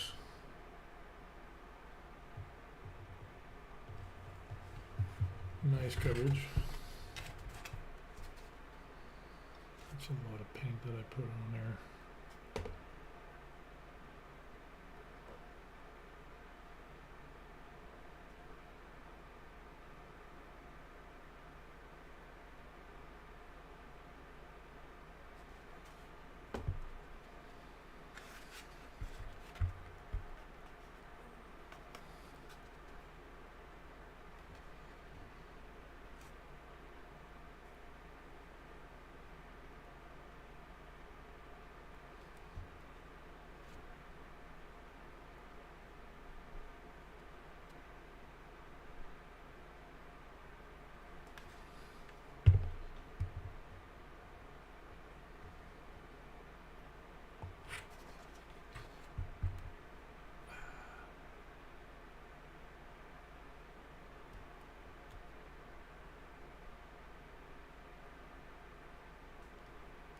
Screwed up. I got a little bit of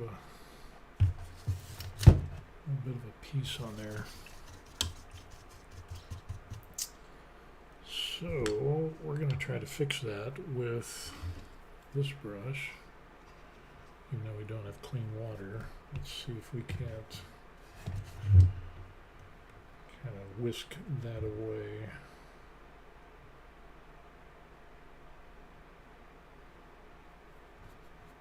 Kind of like that.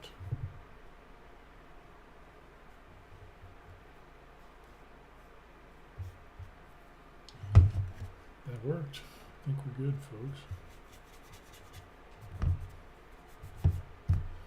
Not too concerned about little other mistakes because we're going to do distressing on this. I do have a little bit there. Of course, as soon as they say, oh, don't worry about that, I find another piece that I'm trying to clean up. That'll be good enough. So, I think we are good, ladies and gentlemen.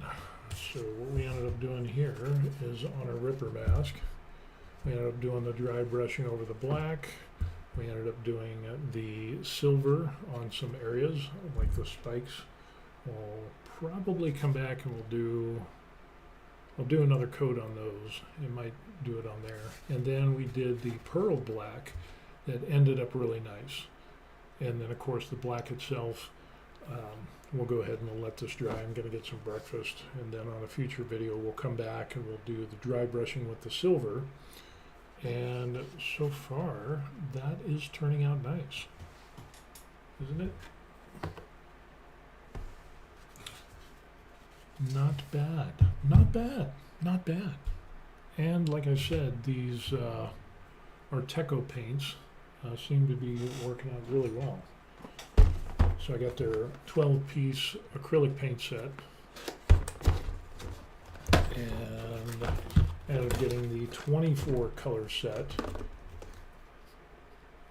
So this is 60 milliliters or 2.2 ounces, and these are what, 59 milliliters, so that's 2 ounces, which is, I think with both of these together, and then with the silicone mat that I ended up getting, I think it came out to like $83 or something.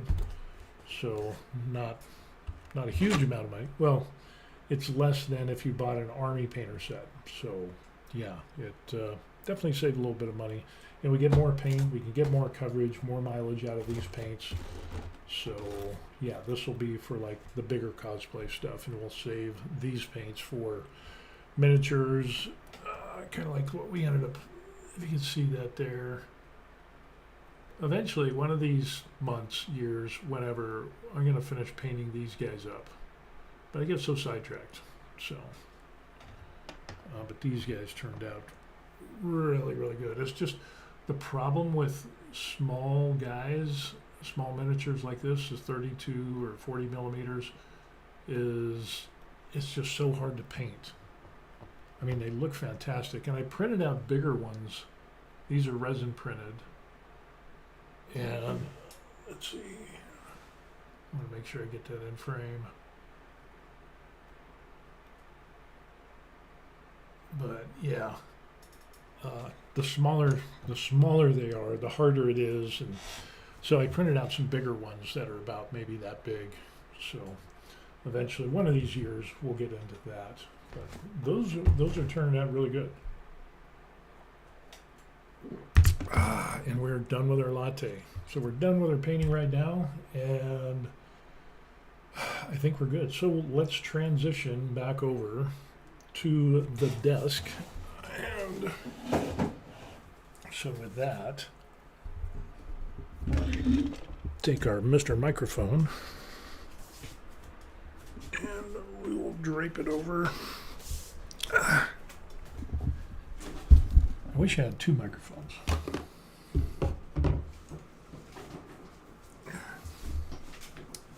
Yeah, I'm tripping over cords and all kinds of crazy stuff, man.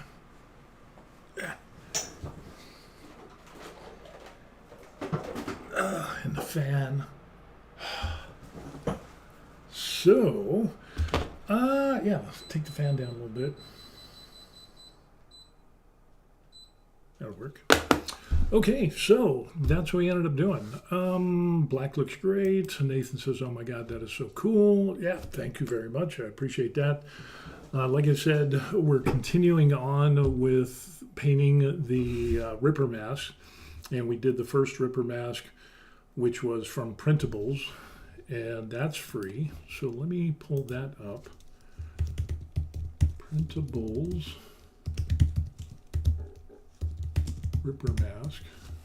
Let me see if they offer that on their webpage. I'm not sure if they do yet. Let's take a look at that and see. So here's Galactic Armory. We'll just go to the main page. Recently added 3D files, new releases. Some helmets. We're looking for Ripper mask. I guess what we could end up doing is doing the search. Let's do for Ripper. Nope. Borderlands. And there it is. So there is the Borderlands mask. This was offered on their Patreon. Now it's up on their website here, and it used to be $15. Now it's like $10. Yeah, they've got multiple, as you can see here. You can either print it on a smaller printer build area, so they have it cut up in different pieces, or you could end up doing what I did on the K2 Plus, and we printed it out in its entirety. So yeah, it's definitely a cool looking mask. And we're gonna do the same thing, except I'm gonna use the sand color, just because I don't have like a titanium white spray paint. I've been able to find that. They're doing my strap in the back. They're kind of going for that steel. I want to do like a heavy leather strap with the brown. That'll tie in with the sand, so we'll get kind of that post-apocalyptic deserty type of thing. We'll still do the spikes like that, but yeah, you can actually pick this up, and that is a cool looking mask. So yeah, you can find that at Galactic Armory for like $10. Not bad. For personal use, just to kind of give you a clue on that, because I know some people were like, I posted the progress of the first Ripper mask from Borderlands, which is free, and that's for personal use, and going through in the painting process, and I posted some pictures. And then I also had a picture of the Galactic Armory after it was printed and it needed priming, and some people just went off the rails. It was like, oh, we need to protect, artists in their intellectual property and blah, blah, blah. And I'm like, so you're saying that I stole these, or you're saying that I'm selling these commercially? What is it that you're talking about? Because I never said that I'm selling them, and I haven't sold any and don't sell any. So it's all for personal use. But it's just kind of amazing how people just jump to the conclusion that because I'm doing a couple of different Ripper masks, that suddenly ooh, I'm selling them, and ooh, I'm ripping off the artist. Well, the Borderlands mask on Borderlands on printables, the Borderlands company obviously had somebody, a modeler, make that mask, and then they put it onto printables for free. Yeah, it says you're not supposed to offer it commercially or sell it, but all of mine are for personal use. So I've got two of those. I've got the one in blue, and then I have the other one, which is, let me go get that. I'll be right back. And you can watch this little transition.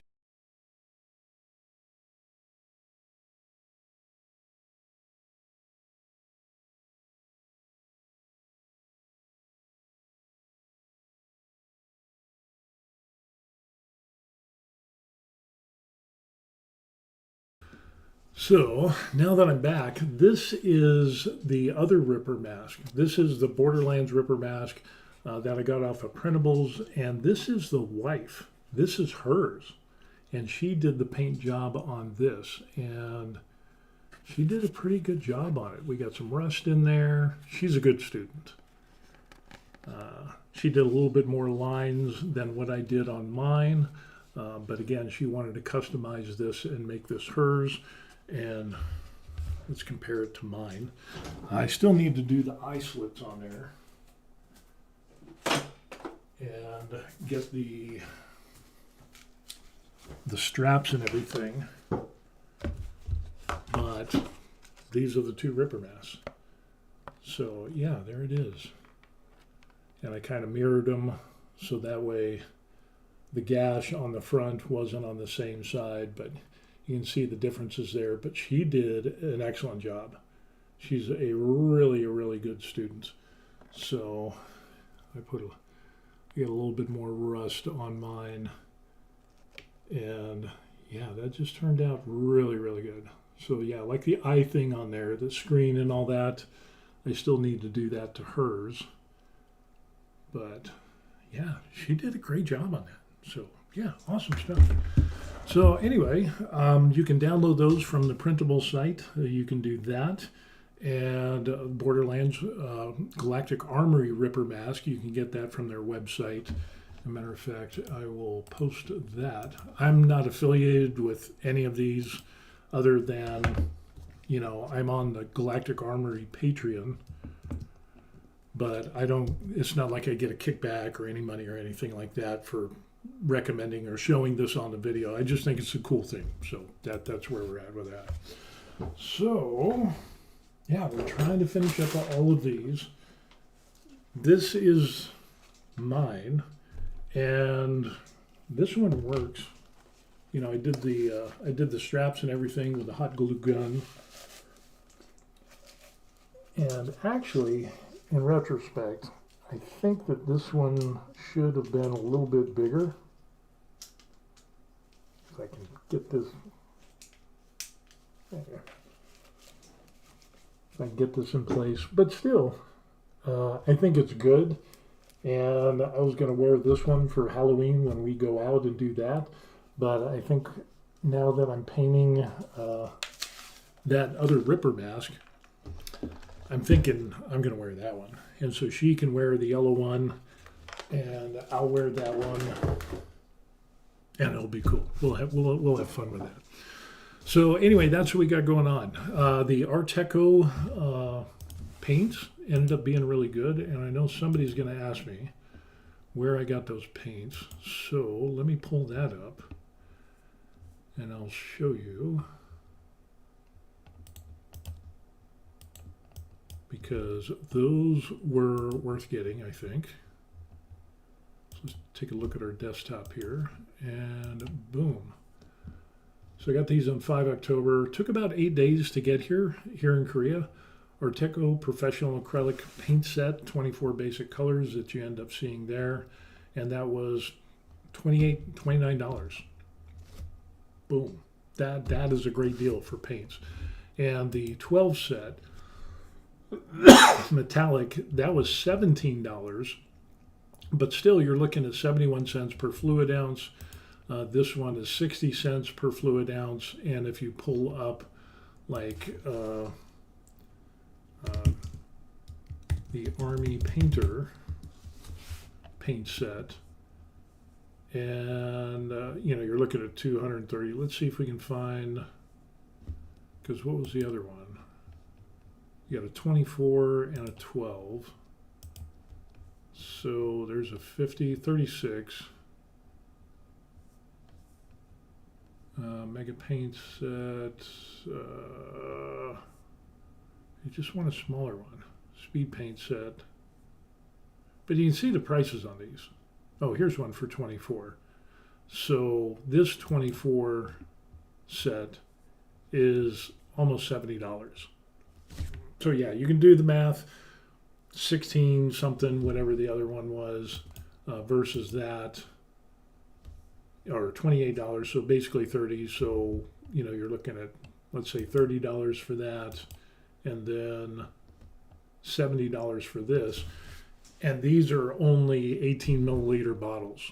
So when you start doing the math, and it comes out to, where was that? $6, look at that right there. $6.39 for fluid ounce. When you take a look at this and you're looking at 71 cents for fluid ounce for the metallics. And then when we take a look at the previous set, and where was that? Here it is. So 60 cents per fluid ounce. So you tell me, if you're going to paint a larger cosplay item, kind of like a helmet or some armor or things like that, obviously spray paint is going to be your best friend because you can get large areas of coverage with spray cans, and it's minimal amount of time. You can get some good colors, and you can save money that way. But with this, on doing the details on your cosplay helmet, like we did with this Ripper mask, when you're looking at 60 cents per fluid ounce versus $6.39 per fluid ounce, and so far the paints that we've used, the silver, the black pearl, silver pearl and black pearl, along with black, the quality of paint is really, really good. I'm really, really happy with that. So something to take into consideration. Even though I got a bunch of Army War Painter stuff, I got the airbrush, I got the Mega Set, I've got the 2.0 speed paints, which are really translucent and probably not good for this. You're saving a bunch of money. So this Art Deco paints ended up being really, really nice. And going back to that, matter of fact, on their store, let's see what they have in their store. So, pastels, markers, new arrivals. So they got some, that's the stuff that we got there. And then there's some other paints. There's a 24 set. That's what I ended up getting there. Then they got individual paints that you could end up getting. That's a little bit more expensive, like that titanium. It's $1.73 a fluid ounce, but that's a hell of a lot better than Games Workshop. Markers, brushes. Ooh, I haven't looked at their brushes. Interesting. And yeah. So paint markers, pastel markers, acrylic paints. Yeah. Good stuff. Seems like some good quality paints. The regular ones that we have here, and then their metallic paints seem to work out really well.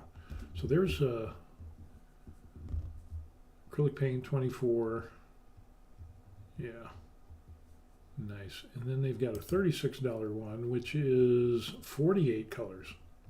Oh, I didn't see that. That's 39 cents a fluid ounce. Oh, I only got the 24. Darn it. Dang it. Looks good. And then we'll have to look up that palette knife. That's what we wanted. Palette knives. Apparently this is a thing because it's, yeah, so it's kind of like a trowel. It's kind of like a masonry trowel. So you can mush in the, but I can print one of those. I can make one of those and print one of those. Which would be, oh, so that's something else I need to look at. Okay, so, yes. The hobby never stops. It just continues on and on and on. So anyway, that's what we ended up doing, doing the Ripper Mask, doing some painting with the Art Deco paints that we ended up getting, some of the metallics and the black regular color. Seems like good pigmentation with those paints. We get some good coverage. Silver is really a bright silver. The black pearl is really a nice color. I like that. Kind of reminiscent of that Citadel lead belcher in a way. I like the silver on the black. It kind of makes a titanium bluish type of color, which is really different. I like it already. But yeah, some good stuff. So anyway, that's what we got going on. If you have any questions, concerns, tips, tricks, videos that you want to send me, what you can end up doing is send me an email. If you would just want to show me what you have painted or printed or whatever, you just want to say hi, I usually answer the emails in a couple of days, but I always answer them. So, hey, if you're wondering about being retired overseas, have questions, you can do that as well. I got some other people, not over here, These people over here are people that have bought me coffee. You can do that, link in the box. It doesn't really matter. The best thing that you can do is like the video and subscribe to the channel. That would help me out the most. That's kind of the hobby now that I'm retired here in Korea, and YouTube is kind of one of those things that's kind of trudged on, and I've wanted to improve the quality production that we do, and it's been fun. So anyway, yeah, the Ripper Mask ended up being pretty good. As you can see there, we did some painting on the silver, black, and all of that stuff. It's coming along nicely, and with that we're going to close out this video. And again, check the comments for the link for the Ripper Mask from Printables, and then that was free.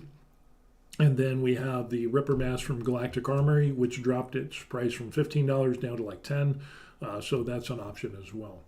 So with that, I'm starving. I'm hungry, getting hangry, and so I got to leave. Otherwise, I will say things that I will regret. And we'll see you on the next video. Peace. that is it. Thanks for watching. I appreciate it.